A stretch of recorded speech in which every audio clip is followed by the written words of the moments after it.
Why Americans experience such financial stress. With inflation, the rising costs of living, and the state of the economy, Americans appear to be under more financial stress than ever. Vaile Wright, a senior director of healthcare innovation at the American Psychological Association, stated that according to the Stress in America survey, 87% of Americans, one of the highest stress levels that have been recorded, experience stress because of inflation and the growing prices of necessities.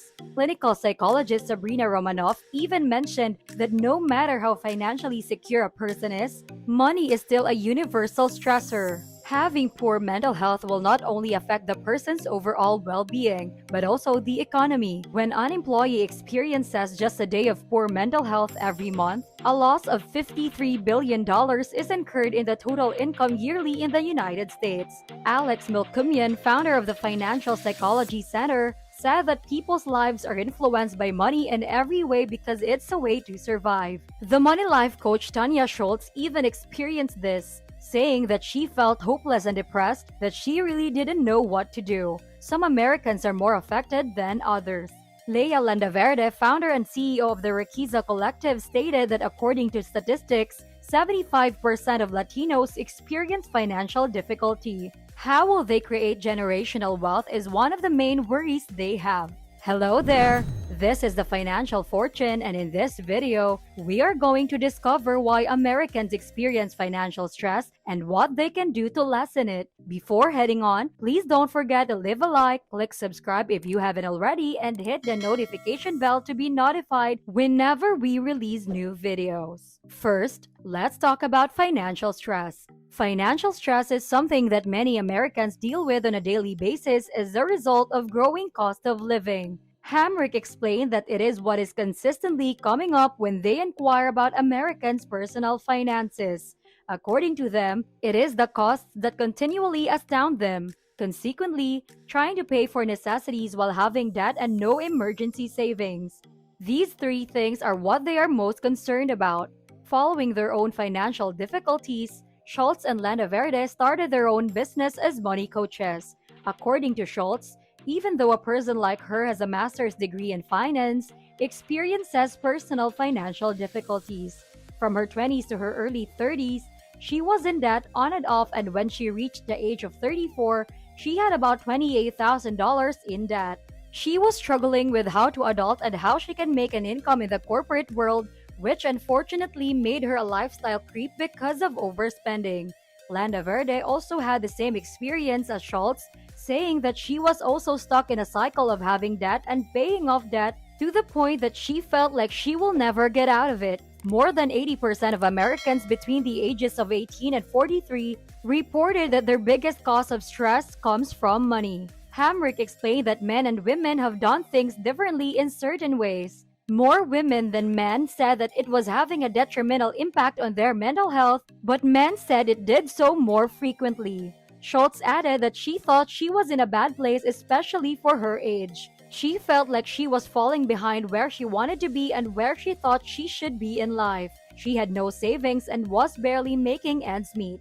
Romanoff explained that money serves as a safety net or a source of stability in many ways, and without it, people experience vulnerability and future uncertainty. Compared to white and Asian respondents, Latino and Black adults were more likely to state that money was a significant stressor. Landaverde talked about her own experience when her parents struggled to understand this financial system. She got into finance because she observed how stressed out her parents were and wanted to learn how to protect both of them as well as the community by educating people about the truth about finances. Many Americans lack optimism about their financial future. 41% believe it will take a miracle for them to be prepared for the retirement. Hamrick believed that the so-called brisk shift, in which the danger of being held accountable for things that has been pushed from others onto the individual, has been the problem in recent years. Previously, taxpayers were responsible for covering the expense of a college education. When companies offered pension benefits,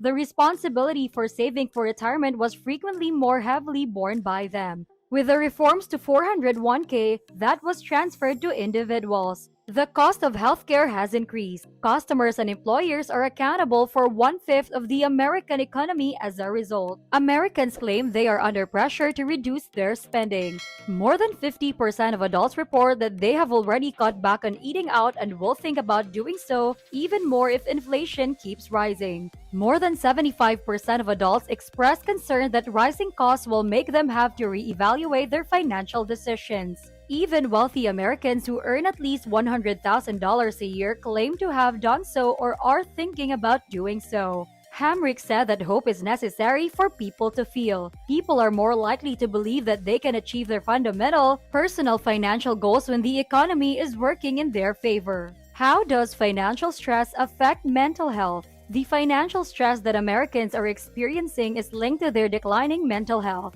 42% of American adults claim that having too much money has a detrimental influence on their mental health, and 28% report having everyday financial worries. Hamrick said that many Americans said that checking their bank accounts, making purchases, or even talking about money can be the source of some of their financial stress.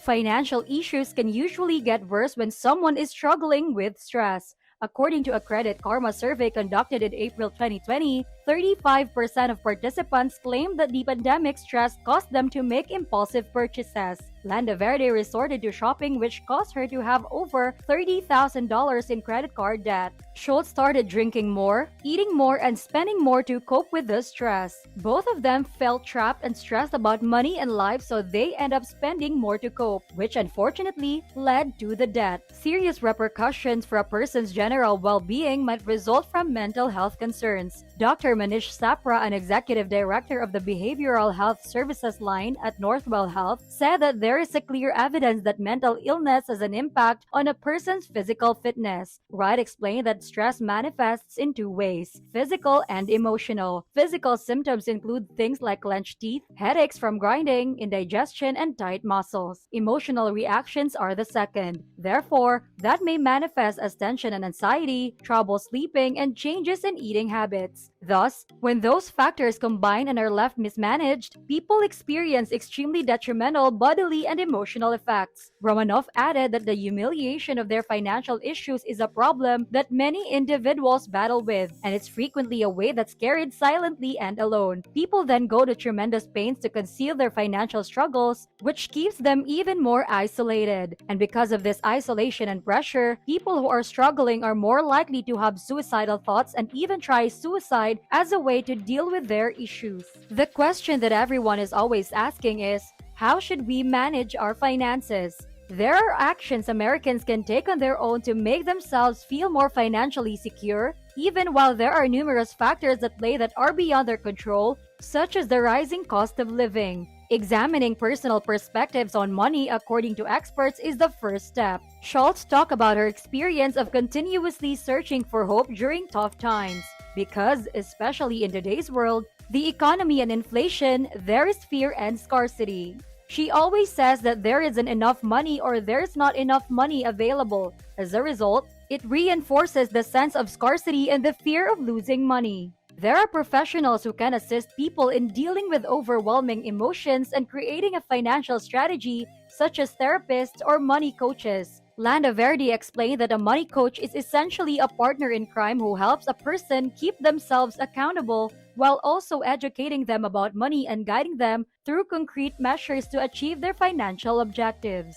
Romanoff said that the fact that so much of self-worth is based on material possessions is the main reason why there is a financial shame. Because of this, it can be challenging to deal with financial problems and especially to seek help for them. People often equate their worth as a person with their profession or these external markers of success numbers in their bank accounts. Moreover, Dr. Sapra said that mental health affects physical health. Additionally, if anxiety and depression are not managed adequately, blood pressure, diabetes, and other chronic problems are also not managed. Wright also reminded everyone to go back to the fundamentals, which are to make sure to eat healthfully, get enough sleep, stay active, and maintain social connections. The idea behind mental health healing is that creating hope is the first step. People need to be able to perceive that there's a way out and that things will improve, and they typically do. We hope you guys are doing great. If you like this video,